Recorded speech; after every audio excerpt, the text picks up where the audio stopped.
Welcome to Influence to Death, your guide for navigating the wild world of wellness influencing. What kind of tea do you like, Amanda? I like many kinds of tea. I believe that where there is tea, there is hope. But this morning I'm having yerba mate, which my mom says tastes like fish, but I think tastes like greenness. Yerba mate dusted with green tea matcha with lavender flowers, soy milk, and whey protein. Do you put any honey in there? Or does the whey have a sweetener? The whey has a little bit of like monk and stevia. You know what that just made me think of? There's this like skit I just came across of this duo that pretends to be a Brooklyn coffee shop, like hipster coffee shop, and people come in and they're like, no, I know what you're talking about. "What options do you have?" And they're super rude. But they're like, "What are your milk options?" And they're like, "We have sea bass milk, buffalo milk, macadamia milk." You know, it's like Eel milk. I totally know what you're talking about. It's like a man and a woman, right? Yeah. Yeah. And she is like the worst. Yeah. Yeah, I know what you're talking about. And that's, like in Williamsburg or something.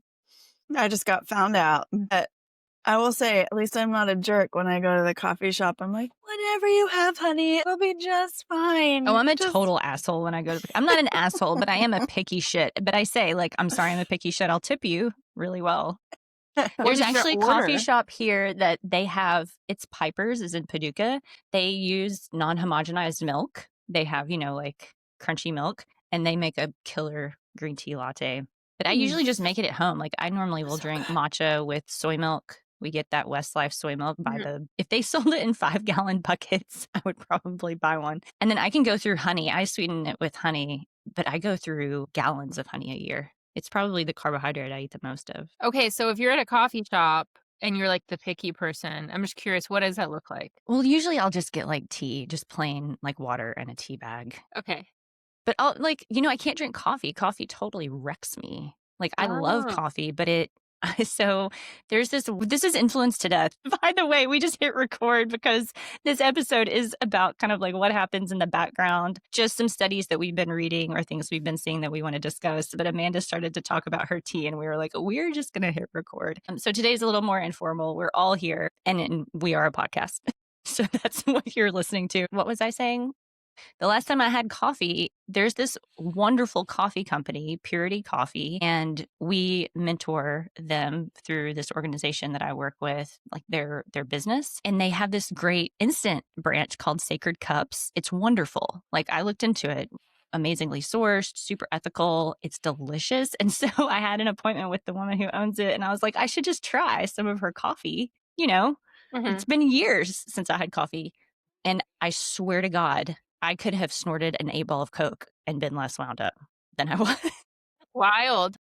It was wild. I was like, I actually have to just like take some deep breaths before I even turn Zoom on. It was just one little thing of instant coffee. Yeah, I wonder what that is. Detoxification pathways, like somehow you're not like. But you can drink a significant amount of caffeine. Just not coffee. It's not coffee. Like I can drink green. I mean, I definitely have something, Hannah, to your point. And my dad, like our side of the family, my paternal side, I think it's been years since I looked at my genetics.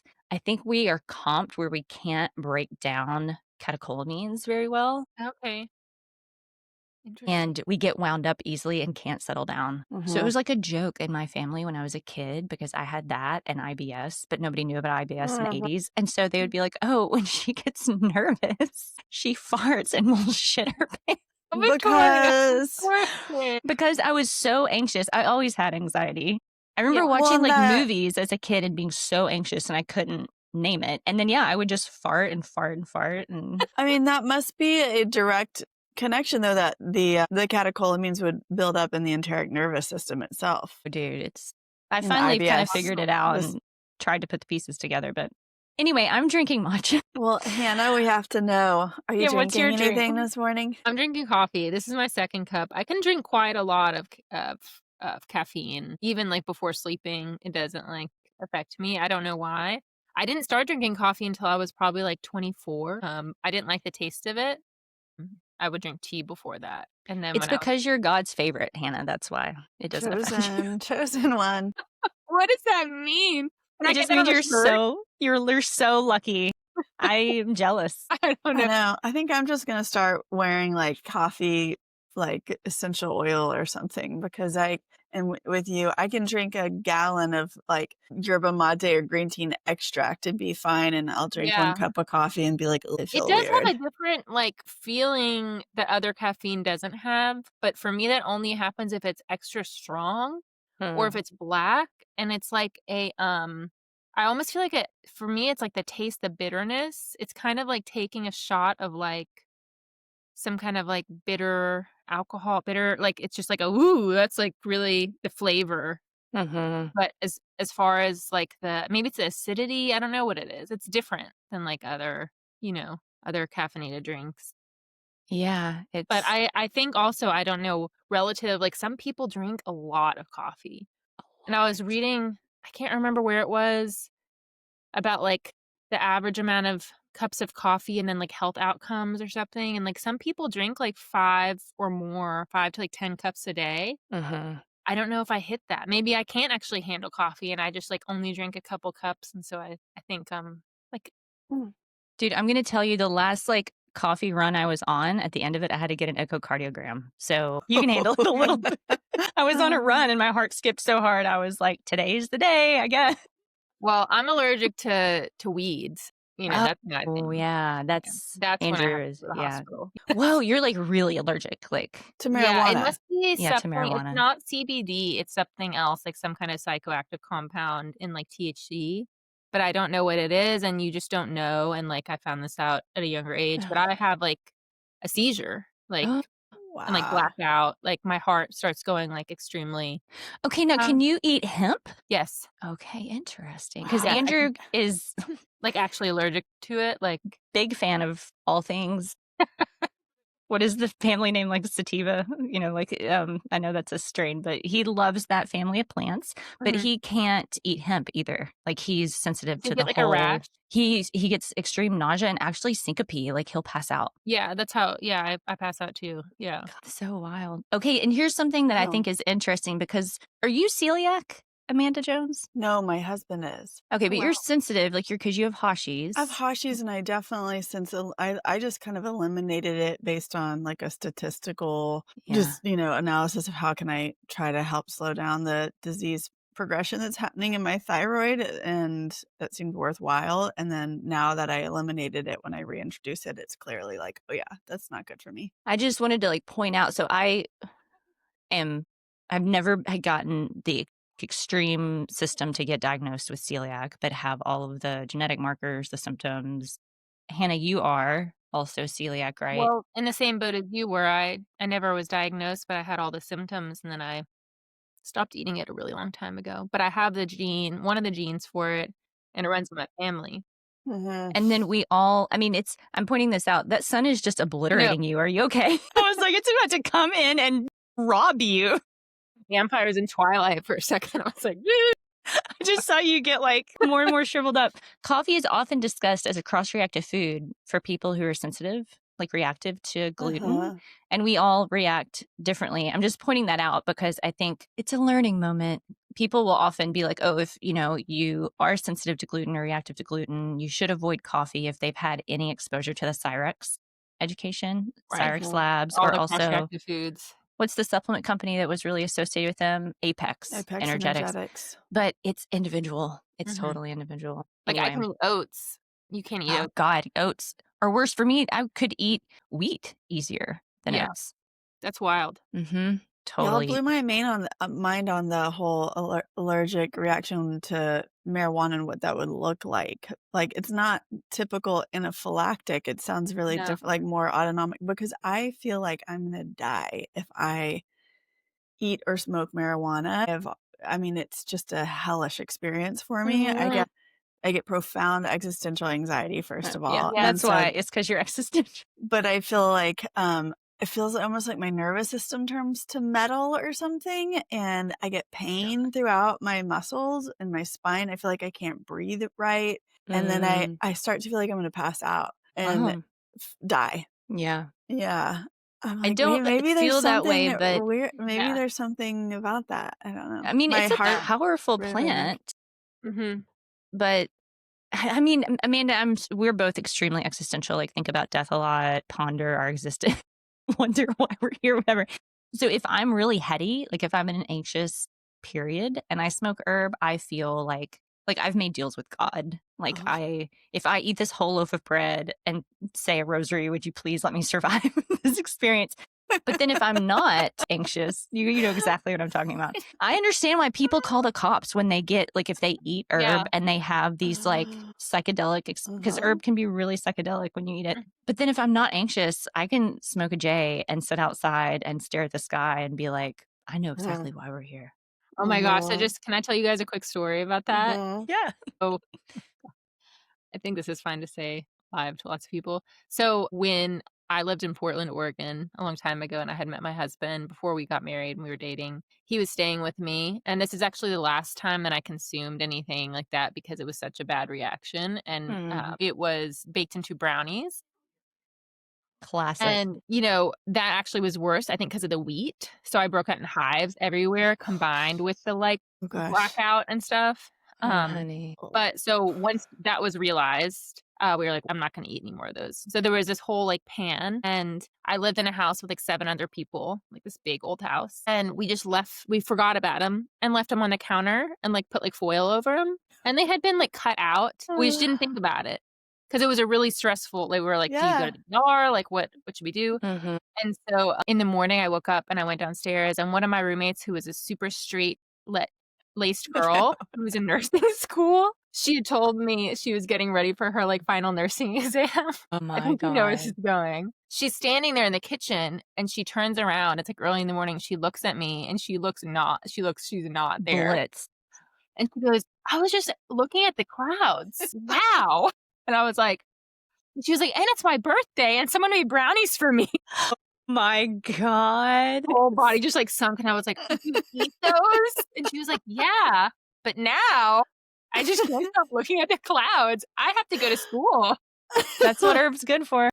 "Girl, you gotta call your professor. You can't go to school." I felt so bad. What happened? Did she get like a retake? Laid on And the couch all day. She talked to her professor, and she told her professor she was sick, got a rain check or whatever, and we went out and got her, like, food and brought it back to her and just let her she had never imbibed ever in her Wow. wow. life.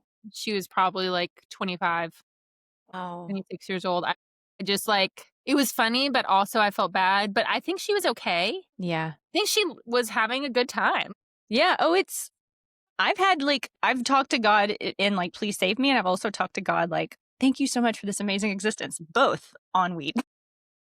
I actually think some of my accidental weed overdoses like are what triggered some of my early existential anxiety because one time I was kind of like on the recipient side of it. I was unaware that I was consuming extremely high doses of but I was like into nutrition, had gone to visit a friend in Portland, God, you guys, and Portland. it was like late at night. We were making this late night soup because I had just gotten in, and he yelled at the stairs, do you want pot butter in it?" And I heard, "Do you want me to put butter in it?" And I was like, "Oh, lay the butter on me," you know? It's like black butter. The weed's been sitting in it for so long. I was like, "I basically live off of butter. Just, hook me up." Dude, that is So I Weston A. didn't Price know gone it. wrong. I didn't know it, and it was, like, potent. These people were, like, connoisseurs, and I hallucinated and left my body. Like, he laid there and slept all night while I turned into a grasshopper and jumped between different, like, like stellar bodies in the universe and on these little, like, golden threads. When I That finally sounds Actually, that came, lovely. sounds really like Yeah. profound. And I'm like, well, I've like read about that in Ospinski's books before. what was really profound was like trying to come back into reality and reassemble my identity, where I was like, I know that I'm on planet Earth. And then it was like zoom in. Okay, I'm on this continent. Now I'm like, I live here in this state. And I remember having this experience of being like, there are so many components to my identity construct. Yeah. Like I have brown hair, I have curly hair, I have a brother, his name is Aaron. I had to like reassemble this whole identity as Amanda, the human on Earth. Mhm. And I thought it was outrageous that I would It ever is. be It is able to like outrageous. get that many identifiers together and then like get inside of it again and animate it to where it was like, yes, I care deeply about all these facts of my life because I'm attached to to reattach to that identity just seemed like it was absolutely preposterous. And I remember laying there just being like, man, all these people are gonna like wake up and see me and think that I'm still me. Mm. And I'm not sure how we're gonna interact because like I'm not me anymore. I'm an intergalactic grasshopper. That's It's so definitely like awesome a because you psychedelic have this experience. green shirt on right now. It really brings the grasshopper part. Like, dude, I think people have trouble, when they get really high like that, when they can't reassemble and then Reintegrate. they freak out and you have to, bring them home from the festival and watch them Mhm. for a couple months. But it really does that disintegration of the ego identity, I guess, is what so many philosophers talk about, like that being a goal of a psychedelic experience in some Mhm. ways. But I think when you're going into it having no idea what that is and how that might be a good thing, it's, yeah, very different experience. Yeah. Yeah. Whoa. Oh my gosh. Okay. Should we talk about, like, Hannah, you have that, is it free birth? Is that? Yeah, that's sorry, something stuck in my throat. That was my topic idea for a future episode. I've actually been thinking about it for a while, and then this Mhm. whole like expose came out on the Free Birth Society. The Mhm. article I was reading was published by The Guardian. Would you talk about the society a little bit? Because I don't know. I've I seen don't like, know a lot about it either, but I okay. know the one that that they were investigating is based in North Carolina, which is very close to both of us.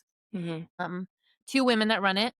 I don't know anything about them except it sounds they've generated, I think the article said, about $13 million since 2018. So they funnel people with stuff. They sell free birthing, um, like in guides. They do 2 different certification courses, which cost thousands and thousands of dollars. And basically the concept is, I mean, it's called free birth is an interesting term because what I know is just like a natural or home birth.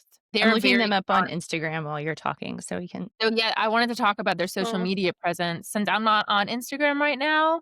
Yep. Yeah. Free Yeah, that's them. birth. There's 133,000 followers and they're following But 0 people, which is always a fun That's interesting. I split to think of see in panels. home births and natural births still including Caregiving, yeah. caregiving, like But midwifery. they are against anyone being with you. The Guardian expose was really, I mean, they only fit into their word count on these certain examples of women and their really horrible experience, which is like, I don't want to, the word, I guess the word would be trigger, but it is involved like Trigger childbirth warning. death. So it's really just wild. What's wild to me is to peek at their Instagram comments after all of this has come to light and just see people continue to defend their actions, even though the Guardian piece, they actually did investigate. They got like message records, cell phone records, of women that they were coaching through very traumatic birth experiences that had very, fatal outcomes, encouraging them not to go to the hospital, encouraging them not that it would be fine. And then once they did decide, some of them, once they did decide to seek medical intervention, because it was very obvious it was needed, kind of coaching them on like how to talk to the medical staff so to not like involve the Free Birth Society with it.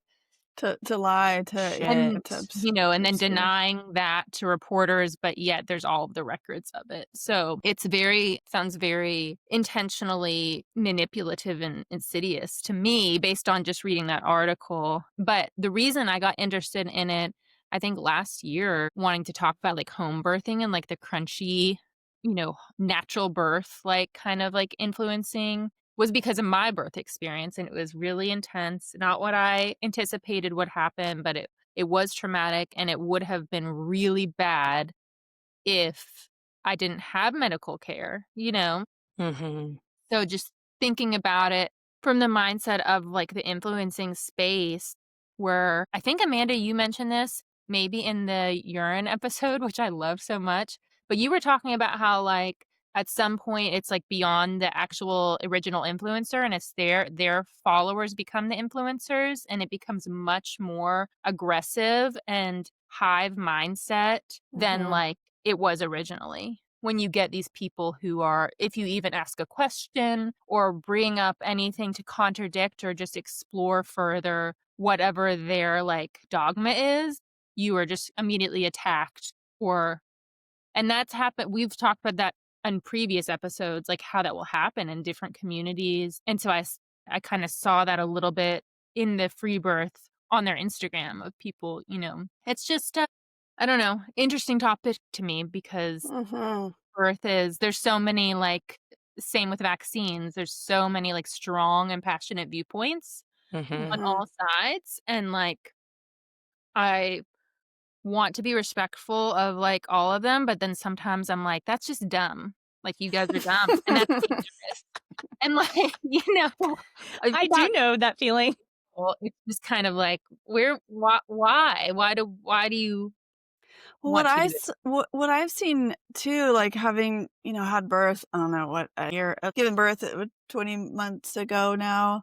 Like I feel like I had a pretty fresh tour through the world of like online mothering spaces and Mhm, communities, um, and also feeling the influence of my own peer group around like what are your birth plans. Mhm. The I had this sense of like, well, knowing that I being a first time mother at 41, that I was going to be at higher risk, that I wouldn't even be accepted into most birthing centers. mhm. Like it was basically kind of stay at home Wow. out in the country and go for it or go to the hospital. And because there wasn't these like nice birthing centers were like, you're too old, you're too high risk, we Wow, I don't didn't accept. realize that.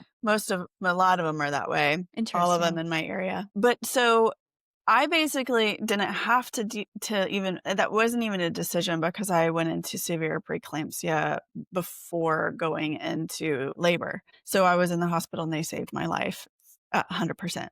But I remember feeling the shame around not being like, oh yeah, we're gonna Mhm. go totally at home, all natural. Mm. It was like there was a big ego or there was a big identity thing of like, do I belong? Because here's the piece of the free birth is like its doctrine is all about empowerment and faith and Mhm. not living in this fear-based space and connecting with these deeper currents and forces.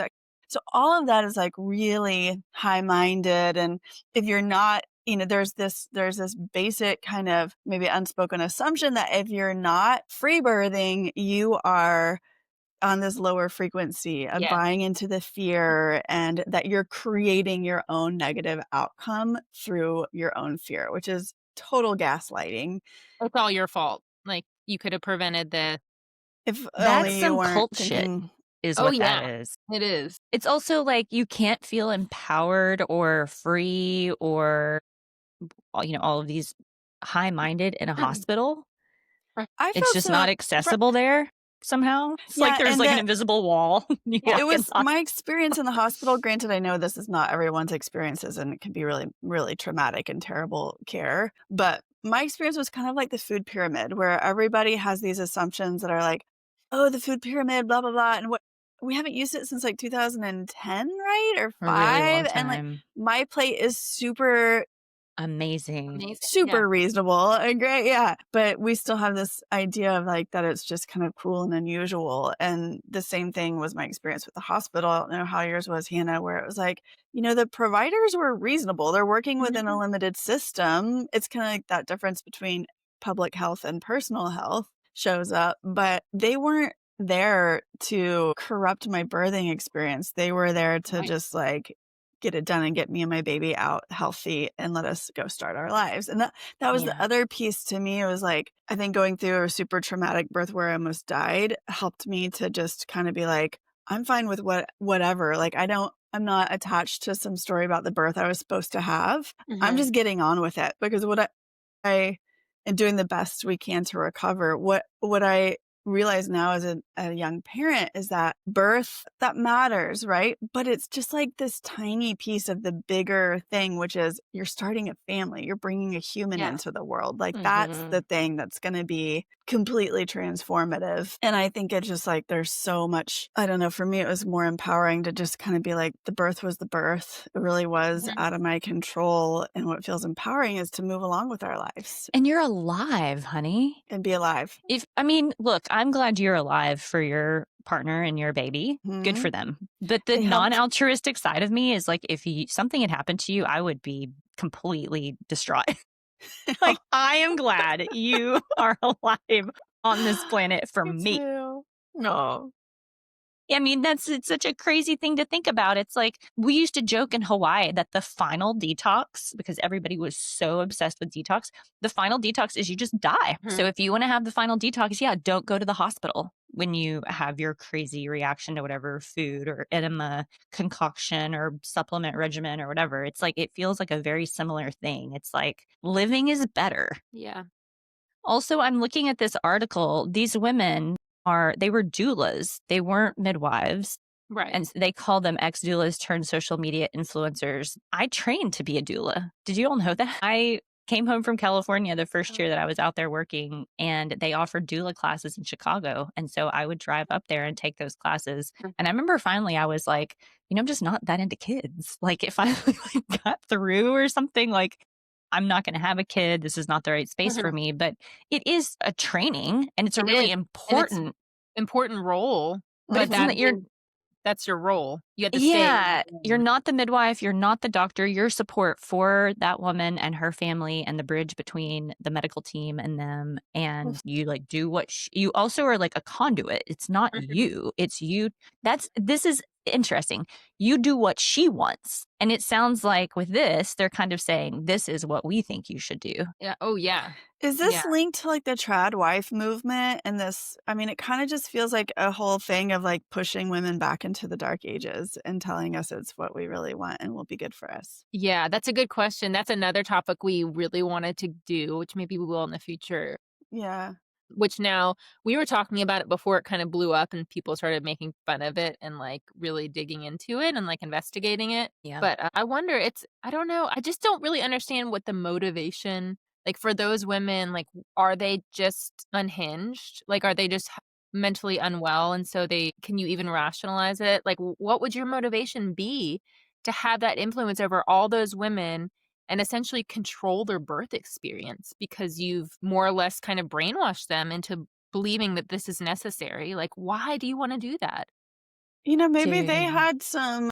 I mean, I feel like fortunate that my hospital experience was really good, but I'm sure that there are plenty of Horrible. really I know that there are really traumatic where people's rights and dignity are, Yeah. get violated Mhm. in the hospital setting, and maybe there's some trauma there.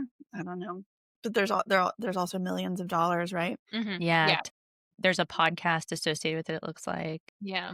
And then there's also just that what is the I don't know if it's like a logical fallacy, but like once you get further down the path, I don't know if it's It is a fallacy, like, you can't go back once you're certain Yeah. ways down the road. yeah, well, you would be I mean, especially if you're in something that has led to real harms, to come Mhm. to even just to be honest with yourself about that versus the public to come out and say like, you know what, Mhm. I may have been wrong about this. Maybe there's a more balanced approach and let me just like disassemble my multi-million-dollar business Right. and like, because I think over time, I even felt this early on as an instructor online, where if you step out into the online space and say, I have ideas or I'm going to teach something, I have information, then you are going to be on some level constantly having that information and your perspectives critiqued or Mhm. questioned. And so if you're not willing to If be you're in that lucky. constant place of like, okay, I'm not it's really easy to start hardening Mhm, Mhm. around that mhm, and start building a defensive mindset because that's just what our human egos do, I think, Mhm. naturally, versus being in that constant exercise of like, it's okay for me to be wrong in public. I can own that and update my ideas, but not everybody is, I think, set up and or in a position or able or what to do that. And so they just get hardened and they're just like, Yeah. I feel like people should have to take a test. Something. It's why I have so much respect for Sarah Ballantyne. And when we That's what I had was just her thinking of. She's on the the one podcast. yeah, huge influencer who actually made that fit and was honest and truthful and just, like, owned it. hmm Mhm. Being like, "I was wrong. I Whatever you agreed with all of you think and I was wrong." Yeah. about what she's saying, I mean, it like exploded because she was like, "Hey, I was wrong about seed oils." And then this whole, people shit on her for that. And I'm sure it cost her a lot of money. Mhm. Dude, yeah. she And did there's it. this idea now that we shouldn't be wrong or like that. That's, I feel like that's such an interesting conversation that's Mhm. happening right now in the science communication space of like, whoa, how do we look back at the COVID era and realize how harmful it was to speak with as much certainty as maybe it happened? Or Mhm. Or even Yeah. more that, like, what happens when the public at large doesn't understand that science is a process rather Right. than, like, a verdict and that being wrong is inherent in, like, the null hypothesis. Like, Mhm. scientists start out with the assumption that they're wrong, and so it's a lot easier if you're scientifically literate or have been in the science community to have that sense of, actually, there's a lot of humility here and we're constantly expect the information to change. That's just like part and parcel versus like you told us it was this way and then it changed, which means now that you were deceiving us or misleading us or Right. somehow, you know, And now we can't trust you, you're just trying to trick us. which Which that is makes it so hard for these people to pivot. Yeah. But I mean, I just took this course on systems thinking in public oh, health, and they cool. touched on that, which I thought was really interesting, is like how, like, you have this really important information that you need to make a policy about or change, and potentially it could be, life-saving. How do you convince the public to listen to you? Because, like, the power is in the people, like the bottom down approach where you're working with civic leaders, you're working with the public, you're putting information through the media to try to make people understand that this is an important initiative and we have to do this. And part of it is like presenting it in a way, almost like marketing, presenting it in a way where people will receive it. Yeah. Because Mhm. if you come in with like a bunch of numbers or stats or a study, the bulk of people are just going to be like, what? Like, why do I care? You have Mhm. to Mhm. relay the information in a way that is important to them and they value. And they're like, oh, I get that. That is important to me.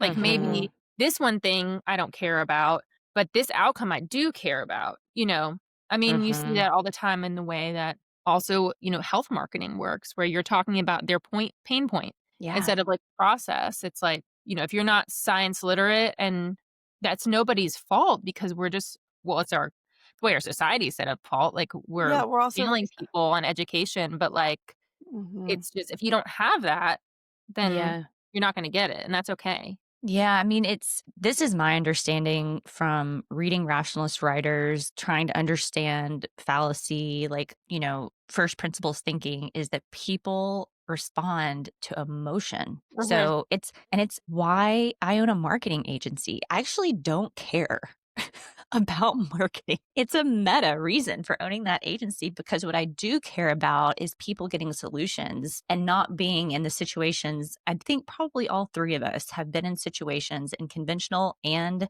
integrative medicine where we're like, there's pros and cons.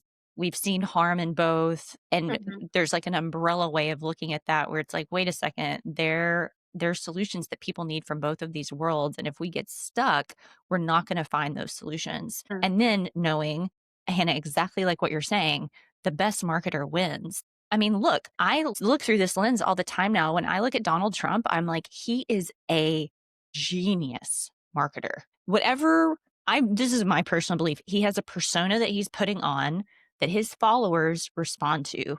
But you get little glimpses of like, that's not actually the man. Hmm. I think he's smart. he gets it. He knows what his followers are going to respond to. So it's like, okay, you like apply that to any area. And it's like, well, if we can make accurate information, the most accurate that we have access to right now, really like a motive for people, like make it like emotionally important, then they're going to accept it. And if not, they're not. It's like why Paul Saladino can be shirtless in a produce section and be like, kale is going to kill you, or why like certain influencers have like, they always have their blue light blocking glasses. It's like, there's like signals and emotions that change people's minds. And I don't think it happens from facts. Yeah.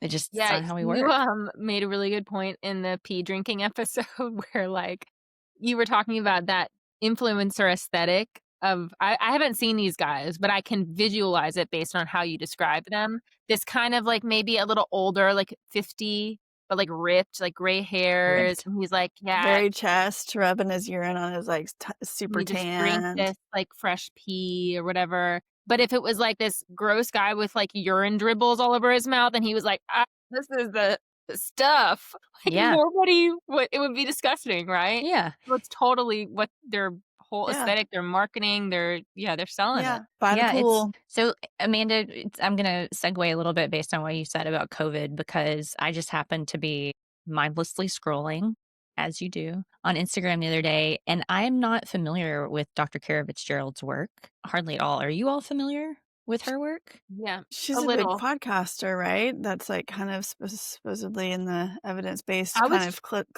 clinician focused. She's published a couple papers on, reducing DNA aging with dietary and lifestyle Right. strategies.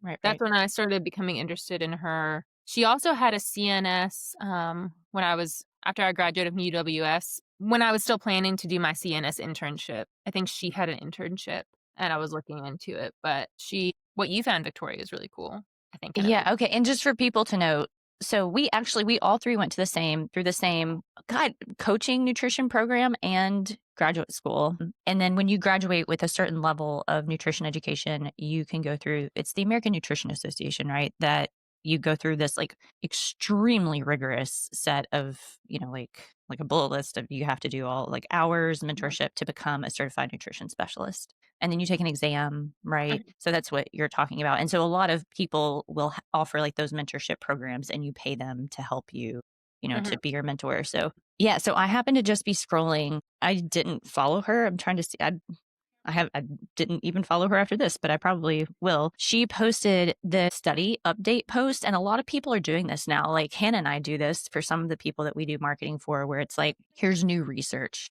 in the field that they're focused on, and it performs really well. Actually, it's a good way to Mhm. market yourself by explaining the up and coming research to your followers. So this one was on a paper. I have the paper pulled up and here, let me say the name of the paper first. So it was published in the journal Nature in October 2025. So very, very recent Mhm. paper. It's called SARS-CoV-2 mRNA vaccines sensitize tumors to immune checkpoint blockade. There are 60 plus authors on the paper. Tons of people participated in this research. So, but I didn't know that paper existed. I stopped following the COVID research probably like at the end of 2021 because I was like, I'm going to have a psychotic break. Like, I'm going to have a Yeah. mental breakdown. Actually, another woman we went to grad school with, Aparna, and I were like, we would like really go through the research literature to try and understand what was happening. And then I think she is more mentally stable than I am, but I was like, I can't keep doing this. And we were living in the middle of Boston. And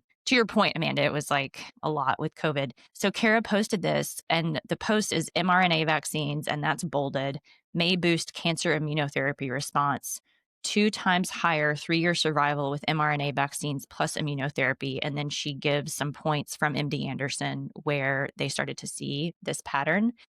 She gives the DOI, the like identifier. I don't even, what does DOI stand for? I don't know, actually. I'm wondering if it's like database index Next something. I yeah. don't know. I'm just going to Google it real quick. Never a digital object identifier. So research studies have this DOI number attached to them and you can search for them based on that DOI. And then she gives a screenshot of the primary figure in the paper, which also I just want to speak to this. when you're reading a research paper, all the words are important. I mean, it's a paper, but if you want like the most accurate take, the fastest, you look at the graphs, you look Mhm. at the figures. That's actually where you see the juice. And a lot of times it happens. And I'm surprised actually by how often it happens that the words in the research paper, particularly in the abstract, so like kind of the synopsis, the conclusion that comes at the beginning, is a little different than what's reported in the figures. So she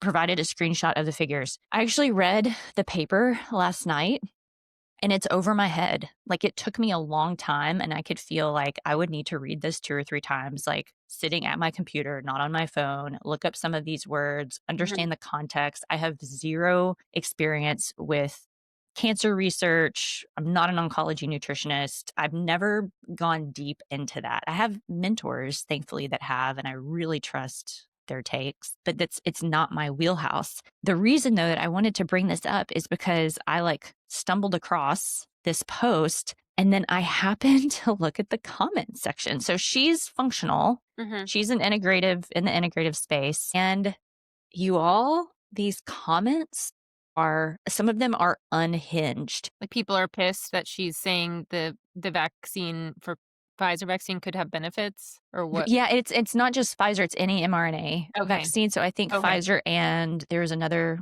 Moderna maybe also Mhm. was mRNA. Somebody wrote in, I mean, a lot of the comments were really nasty, but one was like, I would respect you more if you were a stripper. It's like one I came across. Wild. Yeah, I mean, really, really crazy. To me, in my opinion, crazy. Anyway, so I commented like, hey, people were like, what's the full link? But in the meantime, it's not often that journals, especially Nature's an enormous journal, will provide the full text of a Mhm. study that Mhm. you have to like go dig or Hunt to get a hold of it. Yeah. so the full study is available I like posted the link and was like, you can just go read it. I'm not, so you Mhm. could even copy and paste it into Chat GPT or your favorite Like, AI yeah. and get a synopsis. But yeah, people are like, I can't believe you're on board with pumping people full of foreign DNA. You're a functional medicine doctor. And after years of crimes against humanity, you have no idea the poison of mRNA. Wow. People say now let's talk about turbo cancer as a result of the vaccine. So she 2 days ago posted in the Yeah. comments her intention in sharing the post.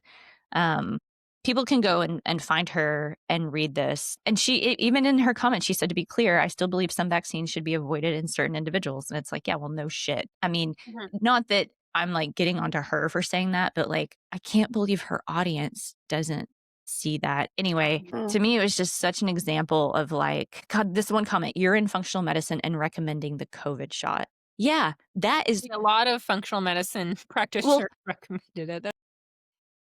it's a whole conversation around the response, but the word is functional. Like, can we just like, it means it works. Do you know what I mean?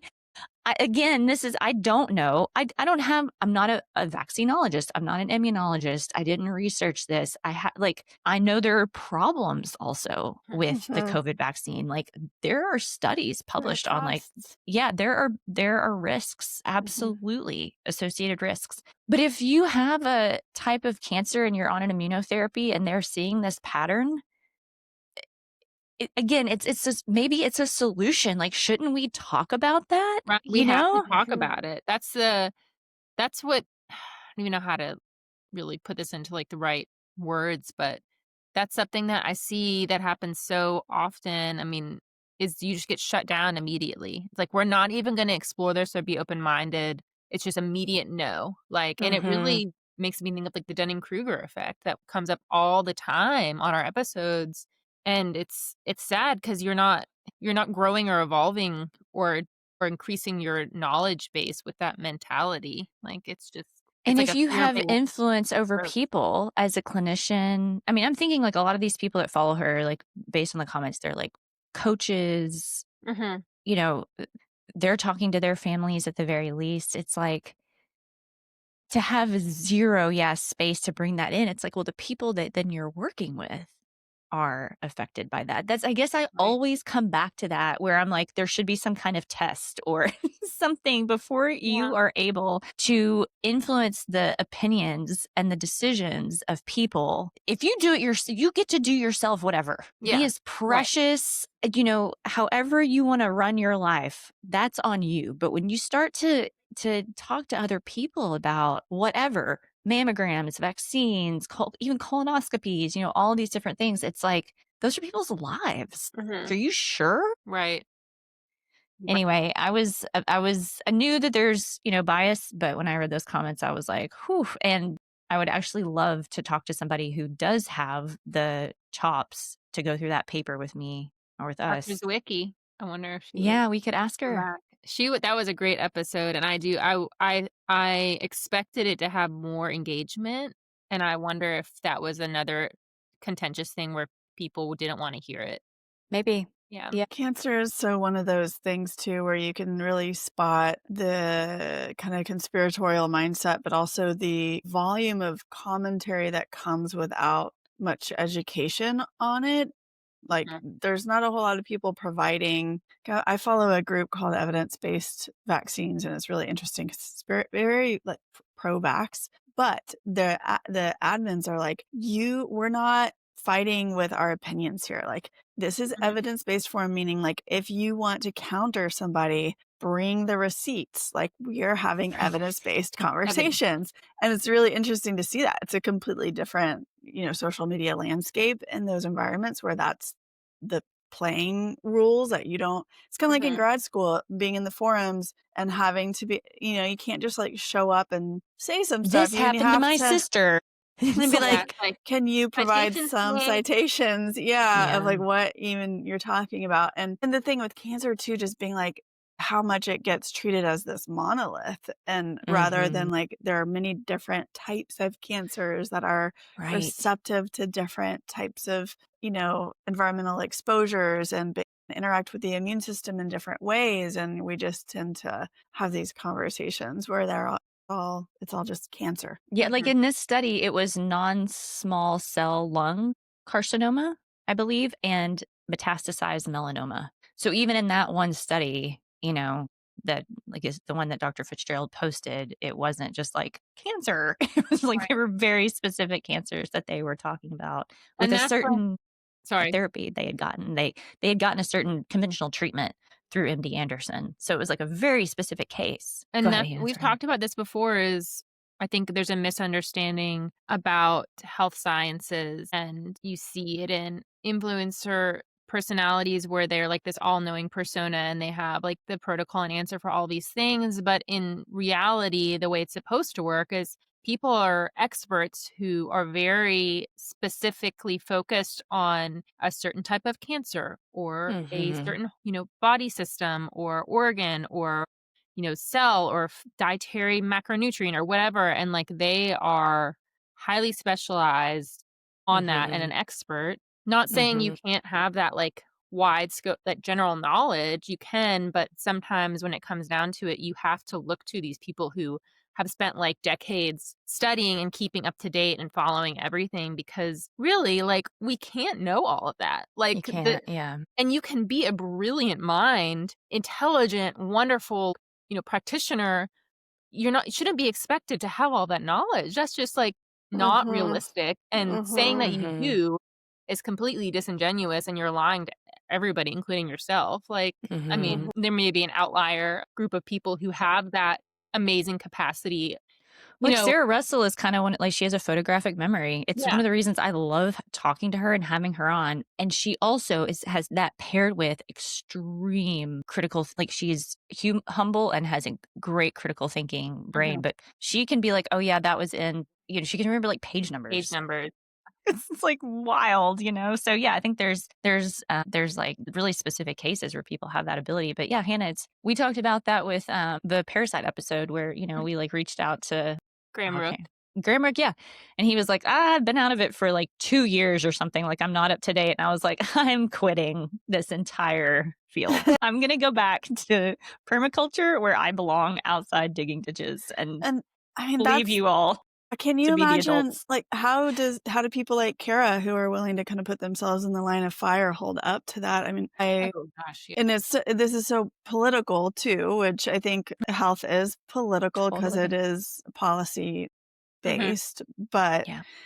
that's not the kind of political I'm talking about. I'm talking Yeah. about like political as in, affiliated with different teams, Mhm. and Mhm. that's, a big part of what's like governing these opinions and conversations now is like kind of what side people think you're on. But I was listening to a podcast from this medical physician who moved from the US to practice in Canada. And this was, I think, like right in the middle of the pandemic. And he talks about how he is now having like droves and droves and droves of licensed healthcare practitioners reaching out and asking him, how did you do it? Because they're basically like the attitude towards healthcare providers in the US right now is so profoundly hostile that, Oh, wow. healthcare providers are like wanting to leave to, Mhm. well, I think it all has a lot to do with what's going on at the CDC and HHS, where Yeah. Mhm.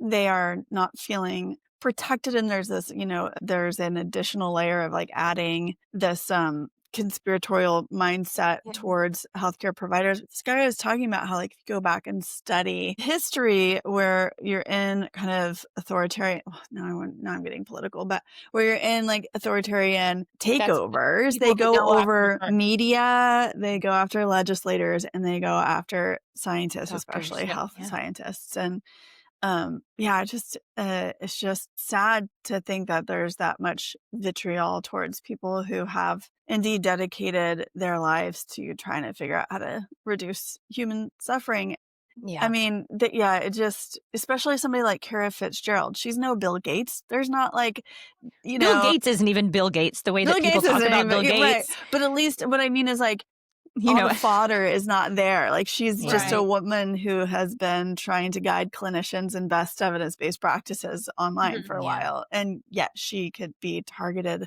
like that is just, it's scary. Target. Mhm. It's this is the thing though, I have to play devil's advocate a little bit because I think like right now we see an extreme version of authoritarianism. Like we're seeing the fingers more and more and more. Mhm. And like hearing, like right now kind of what's happening is that the CDC website is saying like there is a causal link between autism and vaccines, right? Or it So can't be like ruled out. Isn't that what they were saying? Yeah. maybe that is the specific way they're saying it. Look, I'm just going to say it. Something in my opinion, went on for years that I saw in my tiny little practice where these parents would come in and they had no business coming to see me, but I'm the only one that would listen to them because they were like, Uh-huh. look, my kid was fine. They got the shot. Now they're not. What the Mm-hmm. hell?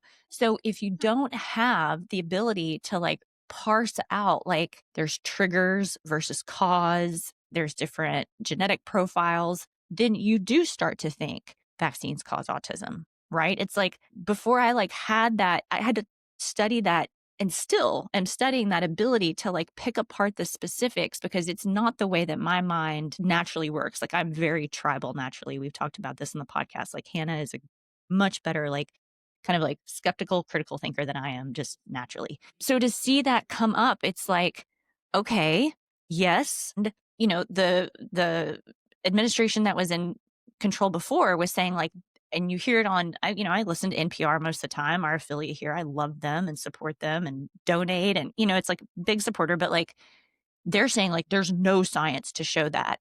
So part of me is like, but wait a second, you have like this army of moms and families that are like, well, then what the hell happened to my kid? And nobody is giving me Mm-hmm. answers. Like Mhm. when I look at it, I'm like, everybody is fucked up. Like nobody would budge. And so Mm-hmm. now, because like the people that were in power before wouldn't budge, the people that are in power now are like, we're bringing it. And it's like Mm-hmm. the solution, in my opinion, is like, how about everybody just take a beat and we actually have Mm-hmm. a conversation about what might really be going on? It's not Mm-hmm. that there's no link and it's not that it's the link. It's like there's something happening. And I think tons of clinicians can like see that evidence. It's like there's something there. Yeah, there's so many layers to parse there. Like, are we talking about link? Are we talking about causation? Are we talking Mhm. talking about a Right. actual causal driver? Are we talking about a primary causal driver or like a Right. secondary, tertiary? What? There's just like so much more nuance to be had. Mhm. And people really need to I think we have to have those conversations, but, like, to our point that we've kind of, talked about during this first of all, let me say, this episode to me is, like, the ultimate. I love this. I think this is the best episode we've had so far. Hopefully, listeners feel that way too. But what keeps coming up, is, like, there's, like we want these black and white, here's how it is, but your Mhm. body doesn't work like that. Health conversations should not go that way. And this is like, to me, one of the most tragic examples of this is that you have all of these people that probably have experienced something. And then the politics and the scientists are like, well, there's no link. Or they're like, Right. we can't rule out a Mhm. link. And it's like anybody who wants to just like pick a side needs to take a step back and let like people who want to have these subtle conversations take over so that we can figure out this is the end point. Mhm. We can actually figure out what's going on because you Mhm. picking a side is not helping anybody. Well, it's helping your pocketbook. That Mhm. is what picking a side helps, or it makes you feel good that you're on the red team or you're on the blue team or you're on the side of science or you're on the side of the people. And it's like, no, no, no, no. We have to have subtlety with this. It's Mhm. very it's very complicated. So I think it is horrible that people would turn on healthcare providers. It's horrible. Yeah. That should never happen. And I'm like, God, I wish that like the topic could be talked about in a way that wasn't pointing fingers. I think about that meme where like Spider-Man is pointing, it's like three Spider-Mans and they're all Right. pointing at each other. It's like it doesn't nobody gets helped like that. By the Yeah. way, the banner on the CDC website is different than it was before. I don't know if it's being updated, but I know when I looked at it last week, there was actually a banner on the top, right? Am I wrong? Am I I think remembering? maybe when the government shutdown was happening, they were like, "Those dirty Democrats won't let your government reopen." Oh, yeah, there was that. Ew, that was something. But then there There's a was different one one there. about autism and vaccines that was, like, right on the top of the page, and Okay, I now don't know. even when you go to the vaccine homepage, it's not there. So Yeah, that's this interesting. I reminds don't know me why. of one time I was sitting on the porch Interesting. with a friend that we used to joke. He's like the epitome of strongly held opinions or strong opinions loosely held, like where he'll just like state Uh-huh. these Mhm. radical opinions and then kind of be like, oh yeah, well, then that was, you know, just as like Cool. a conversationalist, I guess. But anyway, he was like, I really respect the people that drive up to abortion clinics and like gun people down. He was like, I know. I was like, what? He was like, because just think about this. If you, in your heart of hearts, believed that embryos and fetuses were full on like humans that deserved the same rights as everybody else, and like you really view them in that way, then, Mhm. like it's incredibly like brave and valiant to go up and be like, these people are slaughtering all these babies. I've got to do something, like, no matter what Mhm. it is. So I'm not promoting that, but I Right, thought it was right. a really Yeah. interesting thought experiment of like the guys that went to the CDC and put 500 bullets in the side of the building, you know, a few months back. Mhm.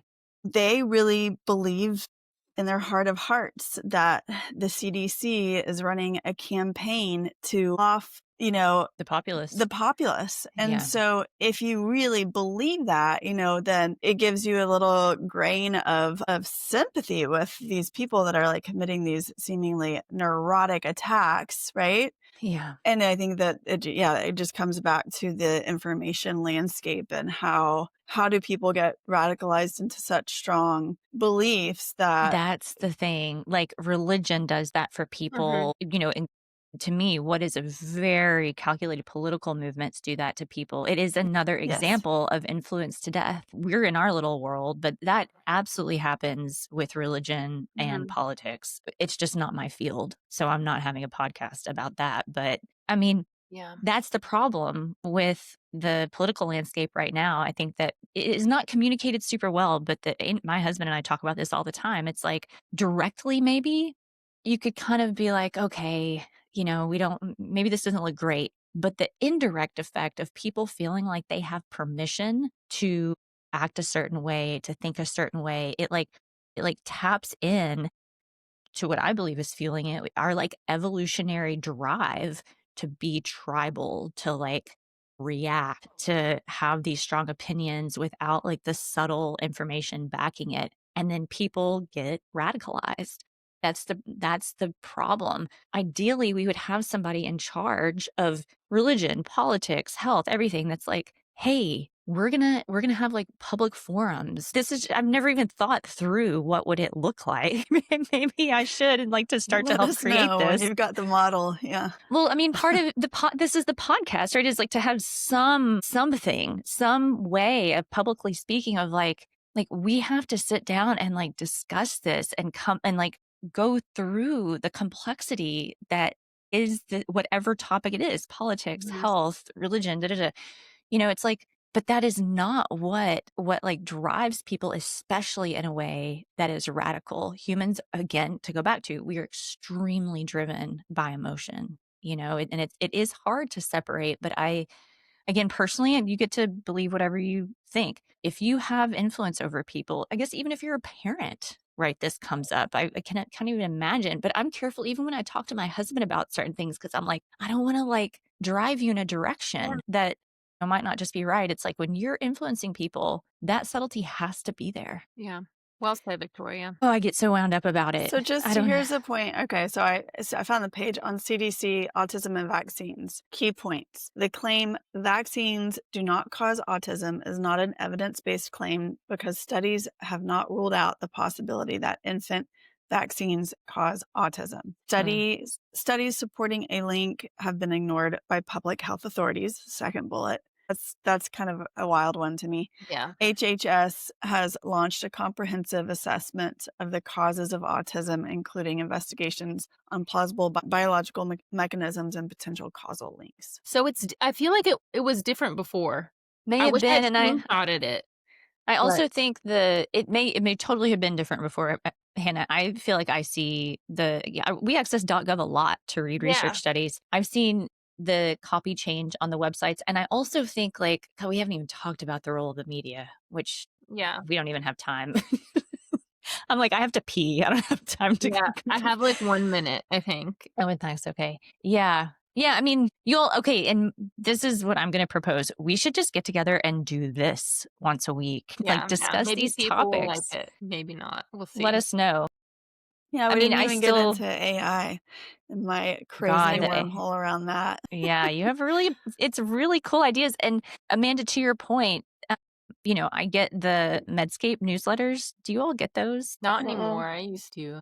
They're my favorite. So, they see me opening the newsletters, but there was a newsletter that they sent out that I just saved. The topic is my diabetes coach is AI. Does it work? It's happening. So Yeah. we should But come we need back to and talk talk about about it. that. Yeah. And y'all are welcome to continue the conversation. I just have to hop off. I don't know if it'll mess up if I exit. I need to go too. We're Okay. flying to Philly later today. So appreciate you ladies. All right. Bye, you guys. Have a great Bye. day.